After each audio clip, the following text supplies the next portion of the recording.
Kau keluar. Biar aja Pak, potong aja Pak. Abang nggak boleh menghakimi seperti itu, Bang. Enggak, saat ini ketika mabuk, saat nggak bisa, nggak pantas nanti keluar. Viral di media sosial, seorang pria hendak sholat subuh di masjid justru diusir jamaah lantaran diduga dalam keadaan mabuk. Video tersebut viral usai dibagikan ke platform X pada Rabu 27 Maret 2024. Tampak dalam video, seorang pria mengenakan kaos oblong berwarna hitam didorong jamaah yang mengenakan gamis abu kebiruan. Pria bergamis tersebut hendak mengusir pria berkaos oblong hitam lantaran diduga dalam keadaan mabuk.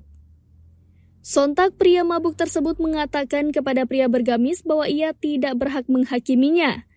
Tak lama berselang mereka kemudian dihampiri jamaah lainnya dan juga seorang yang diduga ustadz di masjid tersebut. Pria bergamis itu kemudian menjelaskan bahwa pria yang hendak diusir olehnya diduga dalam keadaan mabuk. Lantas sang ustadz melerai keduanya dan mengatakan bahwa pria mabuk tersebut termasuk tamu Allah. Sang ustadz pun kemudian mengizinkan pria yang mabuk itu salat di masjid, namun di ujung saf dan tidak bercampur dengan jamaah. Kemudian kerumunan pun dibubarkan oleh ustadz lantaran hampir memasuki waktu salat subuh.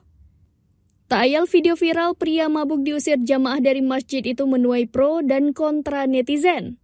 Adapun netizen yang menduga bahwa video yang dimaksud merupakan konten belaka. Hingga berita ini tayang belum diketahui lokasi pasti terjadinya peristiwa tersebut.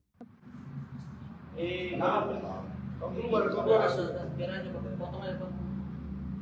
Abang nggak boleh menghakimi seperti itu, Bang. Enggak, saat ini ketika mabuk, saat nggak bisa, nggak pantas nanti keluar. Udah Pak, udah. Kita mau Allah Pak.